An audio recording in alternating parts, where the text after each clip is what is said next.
네, 간밤 뉴욕 증시에서 있었던 일들을 키워드와 함께 살펴보는 시간 애프터마켓 시작합니다. 오늘도 김태수 미국 세무사와 함께합니다. 세무사님 안녕하세요.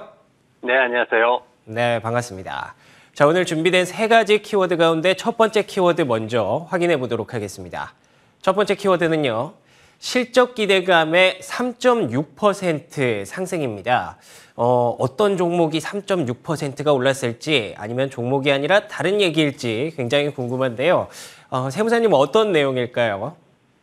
네, 시장이 굉장히 우리가 이제 휴일로 쉬고 있는 동안에 잘 올랐습니다. 이제 S&P 500 지수가 3.6% 정도 상승을 했다는 말씀을 드리는 건데요. 시장이 그동안 이제 상승을 한 배경을 우리가 좀 살펴봐야지만 앞으로 시장을 또 계속 이어갈 수 있을 것 같습니다. 지금 AMD라든가 웨이페어라든가 넷플릭스, 애플 이런 회사들에 대해서 기술주들에 대해 가지고 굉장히 기대감이 높았던 그러면서 S&P 500 지수가 3.6%나 상승을 하면서 조금 숨고르게 하고 있는 그런 과정입니다. AMD 같은 경우에는 특히나 어제 이제 9% 이상 급등을 하는 모습을 보였죠. 다만 이제 오늘 다운그레이드 보고서 나오면서 한 3%대 하락하고 있는 모습인데 버클리에서 굉장히 좋게 평가를 해줬습니다. 지금 오늘 아침에 조금 이상 현상이 있긴 했어요. 미국 시장에서 미국 최대 기업 주가들이 갑자기 폭락하거나 폭등하는 그런 이상 현상이 있었는데 이게 이제 거래소 측에서는 기술적인 문제다 이제 파악하지 못하고 있던 기술적인 문제 에러가 생겼다 이제 이렇게 얘기를 했습니다. 그러면서 뭐 웰스파고라든가 맥도날드라든가 월마트, 모건스탠리 이런 회사들이 그 일부는 또 거래가 중단되기까지 하는 이런 사태가 있었습니다. 심각한 좀 영향을 받게 됐지만 그래도 대부분 주가가 제자리를 찾았고요. 뭐 미국 같은 경우에 이랬을 때 투자자들이 손해본 금액에 대해서는 즉각적으로 보상을 하게끔 그렇게 돼 있습니다. 어쨌든 또 기업별로 보면은 웨이페어 같은 경우에는 주가가 이제 25%나 급등하는 모습을 보이기도 했습니다. 이제 웨이페어 같은 경우에는 JP모건이나 뱅크 오브 아메리카 같은 곳에서 이제 매수 의견을 새롭게 내놨고요. 이 가구 회사인데 가구라는 게 미국인들에게 가지는 아주 특별한 의미가 있습니다. 이 가구라는 거는 미국인들이 소비를 크게 늘릴 때 대표적으로 주가가 상승하는 그런 종목입니다. 그래서 이 가구 회사가 기업에 대한 실적이라든가 이런 것들에 대해서 굉장히 긍정적으로 이제 평가가 나오면서 전반적으로 소비가 늘어날 수도 있다. 이런 또 평가가 내려졌고요. 넷플릭스가 실적 발표를 했는데 넷플릭스가 사실 EPS가 12센트로 안 좋았습니다. 안 좋았는데도 불구하고 유료 구독자 수가 766만 명으로 증가를 하면서 예상치보다 크게 올라가서 앞으로 이 흐름을 좀 더 좋게 할 것이다. 이렇게 지금 평가가 됐습니다. 그러면서 이제 JP모건에서 매수 의견 유지를 하면서 이제 시장을 더 끌어올리는 그런 역할을 했고요. 실적 외에도 보면은 테슬라에 대해서 지금 5%에서 비중 확대 의견이 나왔어요. 도이치뱅크에서도 이제 매수 의견을 계속 유지를 하는 모습 보였고, 그러면서 이제 테슬라도 주가 상승하면서 우리가 1월 9일이었던 것 같은데요. 그때쯤 이제 테슬라가 어떤 기술적으로 긍정적으로 변하는 시점이 됐다. 너무 이제 주가가 많이 떨어졌기 때문에 그런 얘기 했었는데 그때 이후에도 주가가 20%나 상승을 하면서 기술적으로는 어느 정도 이제 다 올라오지 않았나 이렇게 보여지는 시점까지 도달하는 그런 모습을 보였습니다.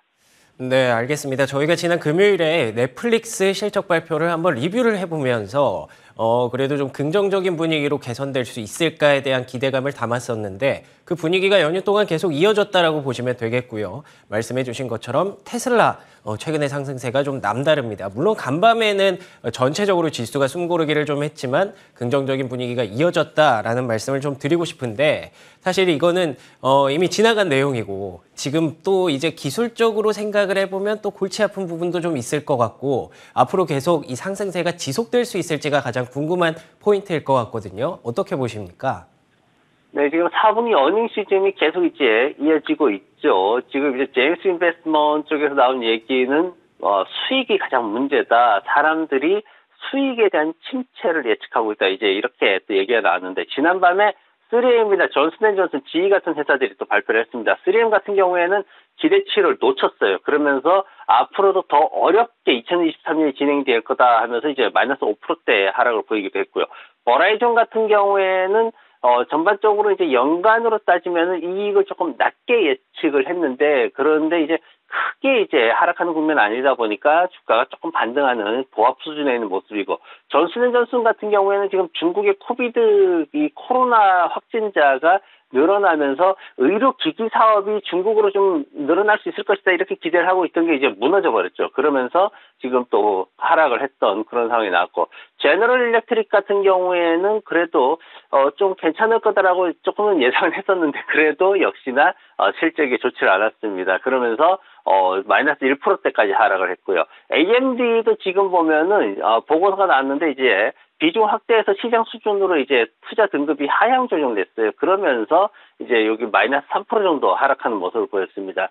시장에서는 지금 기업 수익에 대해서 4분기 기업 실적에 대해서 계속해서 예상치를 낮추고 있는데 지금 보면은 2.9%까지도 감소할 수 있다라는 보고서가 또 나왔어요. 지금 3주 동안에 계속 떨어지고 있는 그런 모습을 보이고 있습니다. 하지만 뭐 반대되는 의견도 있습니다. 미국 주식시장이 앞으로 20% 이상 상승하는 강세장이 펼쳐질 수 있다. 이제 펀드 스트레스의 이제 텀 리라는 유명한 분이 이제 이분이 나와가지고 이제 얘기를 했는데, 근데 이제 다만 조건이 많아요. 뭐냐면은 여러 가지 이제 뭐 믹스라든가 이런 변동성 지수라든가 여러 가지 기술적인 조건들을 많이 제시해 놓은 그런 상황이고, 이게 이제 안 되면은 어쩔 수 없다라는 식이죠. 그리고 연준의 금리 인상이 5% 이상으로 넘어갈 경우에는 이제 모두 이제 리셋될 거다. 또 이렇게 또 제한 조건들을 달아놨기 때문에 마냥 또 좋아할 수만 없는 수준이고요.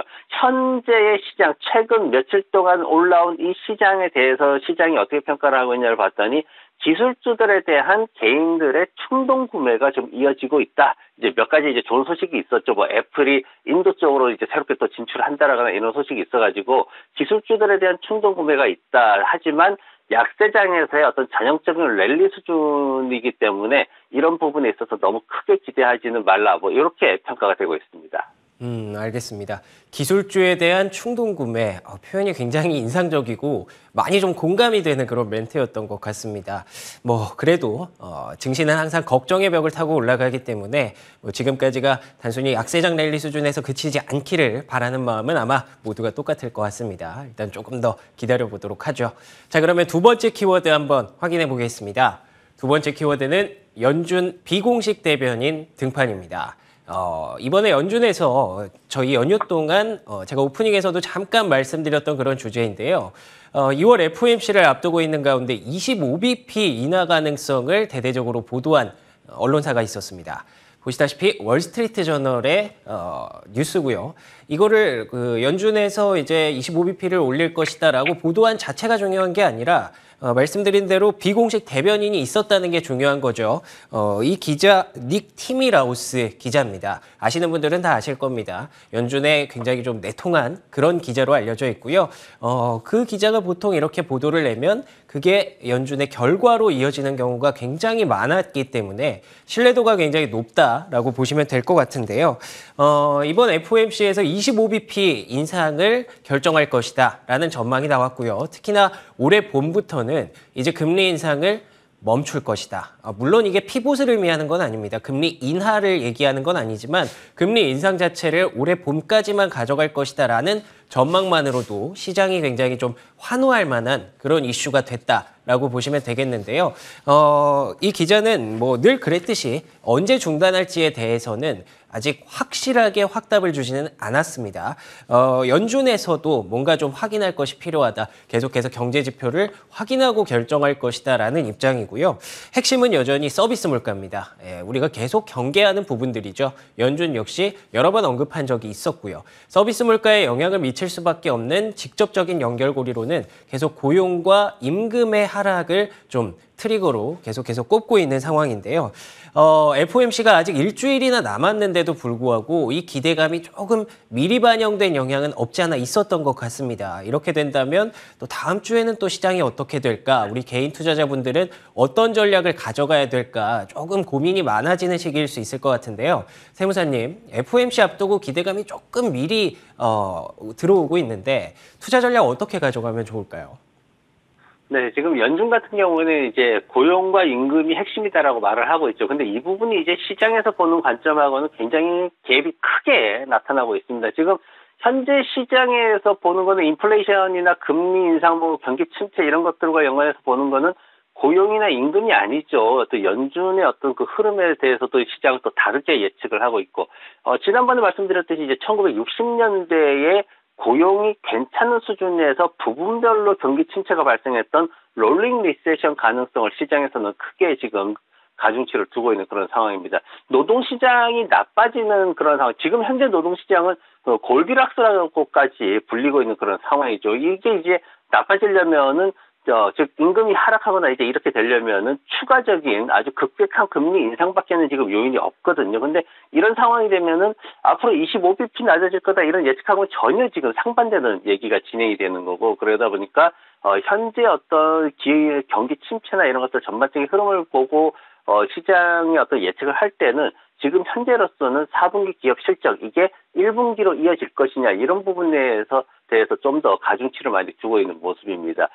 이번 이제 FOMC에서 어떤 상황이 벌어질 것인가에 대해서 이제 많이들 얘기를 하는데, 이제 핵심을 봐야 될 게 뭐냐면은 파월이 지난번처럼 여전히 고용과 임금이라는 것을 전면에 내세우게 될 경우에는 시장에서는 예상했던 수준이다라는 것으로 반응을 보일 겁니다. 하지만 파월이 만약 고용과 임금이 아니라 다른 지표에 포커스를 맞춰서 그거에 대해서 얘기를 하게 된다면, 지금 현재 다른 지표들 나와 있는 것들은 대부분 뭐 물가 인플레이션 지표라든가 뭐 아니면 생산자 물가라든가 여러 가지가 지금 떨어지고 있거든요. 그래서 그런 쪽으로 이렇게 조금 더 집중을 하게 된다면은 금리 인상이 빠르면 3월 달에도 일시적으로나마 중단될 수 있다라는 기대감이 시장에서 크게 작용을 할 수가 있습니다. 그래서 이런 부분들이 이제 가장 중요하고, 중요한 건 뭐냐면은 어떤 제가 이제 2023년도에 사자성어 이제 얘기를 하면서 택성 고집이라는 그런 얘기를 했습니다. 이제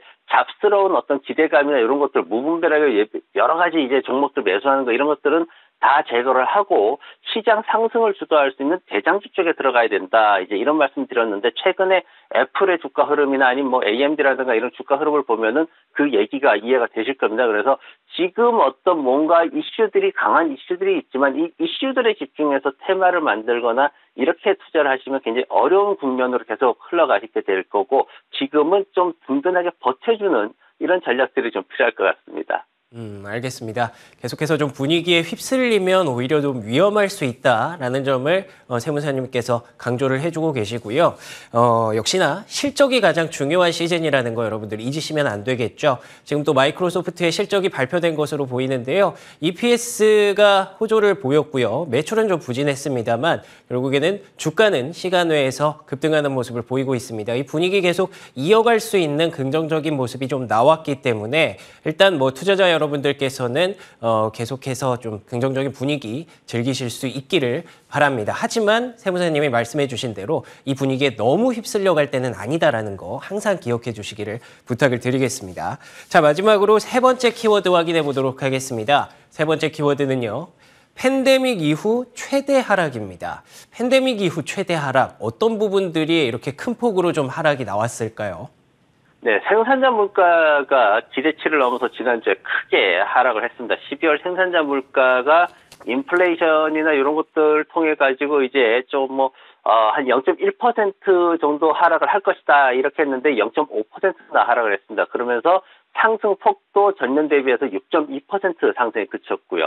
원래 이제 예상치가 6.8% 정도 상승할 거다라고 예상을 했는데 휘발유라든가 아니면 식품 가격이 이제 크게 떨어지면서 생산자 물가 지수도 이제 상승하는 폭을 좀 줄이는 그런 모습을 보였습니다. 그래서 이 지표가 지금 보면은 2020년도 이제 4월 그때 이후로 봤을 때 가장 크게 하락하는 상황이었고, 지금 2022년도 3월 달에 11.7% 고점 찍고 나서 조금씩 완만하게 하락하다가 7월 달 이후부터 굉장히 빠르게 하락하는 그런 모습을 좀 보이고 있습니다. 그래서 생산자 물가가 지금 하락하는 이런 것들, 어떤 연준이 금리 인상을 언제 중단할 것인가 이런 기대감을 좀 많이 불러일으키는 그런 상황들로 진행이 됐고, 시장 최근에 이제 며칠 동안 시장 지수들이 상승하는 그 배경에 자리를 잡게 되었습니다.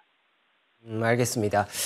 지금 연준의 FOMC를 앞두고 있는 상황이지 않습니까? 그렇기 때문에 그 사이에 또 아까도 저희가 얘기를 좀 나눴습니다만 경제 지표를 어떤 쪽을 좀 확인해야 될지에 대해서 굉장히 좀 궁금했었는데 어떤 포인트를 좀 짚어주실 수 있을까요?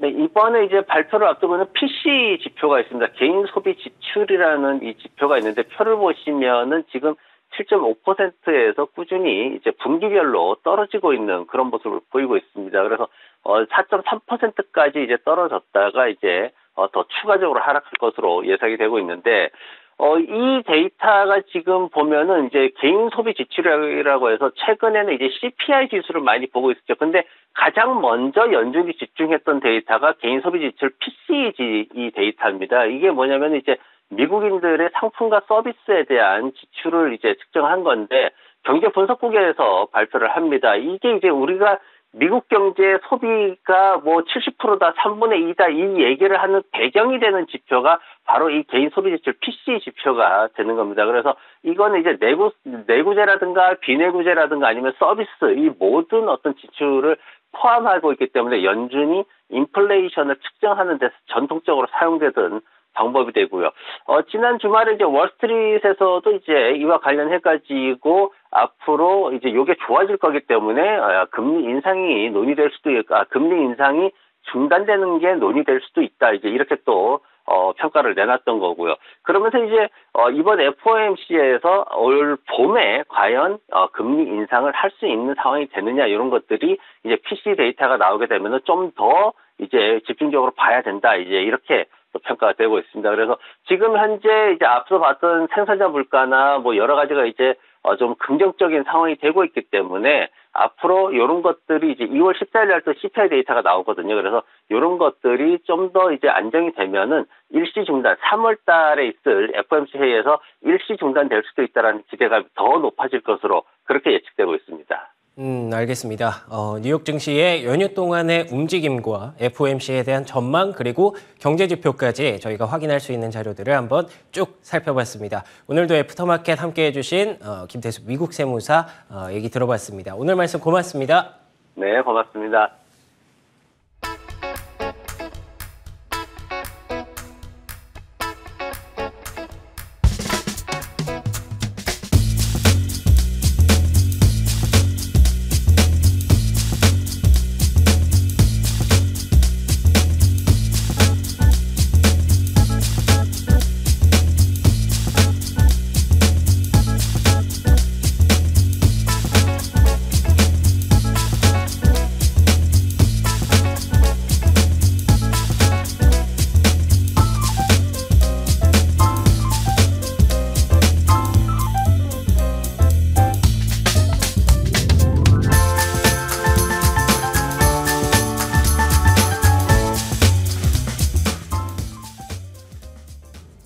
현재 시간 1월 24일 화요일장 마감 상황 전해드리겠습니다. 설 연휴 동안 뉴욕 증시는 2거래일 연속 상승세를 이어왔습니다. 20일에는 다우가 1%, S&P 500이 1.89%, 나스닥이 2.6% 상승했고요. 23일에는 다우가 0.76%, S&P 500이 1.19%, 나스닥이 2% 상승했는데요.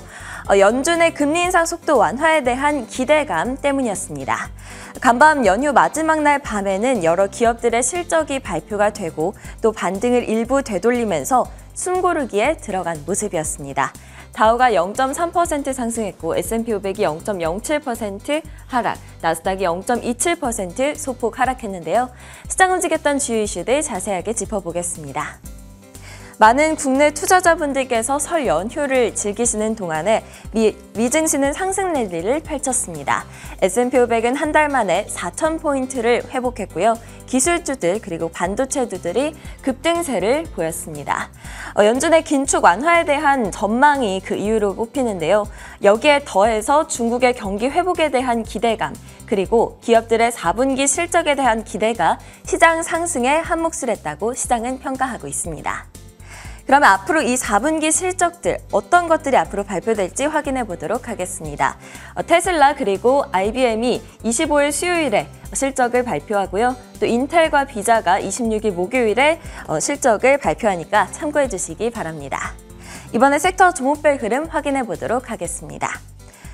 산업 섹터, 유틸리티 섹터, 그리고 부동산, 필수 소비재 섹터가 강했던 반면 에너지와 헬스케어 섹터는 하락했습니다. 연휴 동안 강하게 오르던 빅테크 기업들은 이날 조금 쉬어가는 모습을 보였는데요. 엔비디아가 0.38% 소폭 상승 마감했고요. AMD의 경우에는 2.38% 하락했습니다. 테슬라의 경우 0.1% 소폭 상승하면서 장을 마쳤습니다. 종목별 이슈도 자세히 확인해 보도록 하겠습니다. 존슨앤드존슨 소식부터 보겠습니다. 존슨앤드존슨은 4분기 실적이 혼조 양상을 보이면서 보합 마감했습니다. 순이익은 예상치를 웃돌았지만 분기 매출이 예상치를 밑돈 건데요. 분기 매출은 전년 같은 기간보다 4.4% 줄어든 237억 1천만 달러로 예상치였던 238억 9천만 달러를 소폭 밑돌았습니다. 3M은 대규모 인력 감원 그리고 예상치를 하회하는 실적을 발표한 후에 약 6.2% 하락했습니다. 그러면서 52주 신저가를 기록했는데요. 3M 측은 전 세계 제조 부문에서 2,500명을 감원할 것이라고 밝혔습니다. 이는 수요 둔화를 고려한 조치였습니다. 주당 순이익은 2.28달러로 예상치였던 2.36달러를 밑돌았습니다. AMD는 번스타인에서 투자 의견을 하향하자 약 2.39% 하락했습니다. 번스타인은 AMD에 대한 투자 의견을 시장 수익률 하회로 내렸고요. 목표가도 주당 95달러에서 80달러로 내려잡았는데요. 주력 부문인 PC와 서버 반도체가 작년에 타격이 컸고 또 시장이 악화됐기 때문이라고 설명했습니다. 제너럴 일렉트릭은 예상치를 웃도는 순이익을 발표하고 또 매출이 소폭 미달하면서 등락을 반복하다가 1% 상승 마감했습니다. 올해 가이던스는 전체 매출 600억 달러, 주당 이익은 1.6에서 2달러로 제시했는데요. 마켓워치는 제너럴 일렉트릭이 제시한 가이던스가 탄탄해 보이고 또 주가가 덜 비싸 보인다고 덧붙였습니다. 리프트는 키뱅크에서 투자 의견을 상향하자 상승하다가 막판에 0.7% 하락 마감했습니다. 투자 의견의 동일 비중에서 비중 확대로 목표 가격은 24달러를 제시했는데요. 월요일 종가보다 55.7%나 더 오를 수 있는 정도입니다. 키뱅크는 리프트가 최근 비용 절감에 성공하고 있고 또 수요가 안정됐다고 설명했습니다.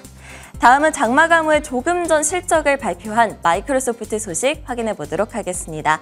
마이크로소프트는 예상치를 웃도는 주당 순이익을 발표했고요. 또 예상치를 소폭 하회하는 매출을 발표한 후 시간 내로 급등하고 있습니다. 애저 클라우드 성장률은 31%로 예상치를 뛰어넘었고요. 또 총 매출은 전년 동기 대비 2% 증가하면서 2016년 이후 가장 낮은 증가 속도를 보였다고 합니다. 현재는 약 4% 급등하고 있습니다. 국제유가 확인해 보도록 하겠습니다. 국제유가는 글로벌 경제 둔화 우려에 하락했습니다. 현재는 약 1.8% 하락해서 80.1달러 선에서 거래되고 있습니다. 지금까지 뉴욕 증시 마감 시황 전해드렸습니다.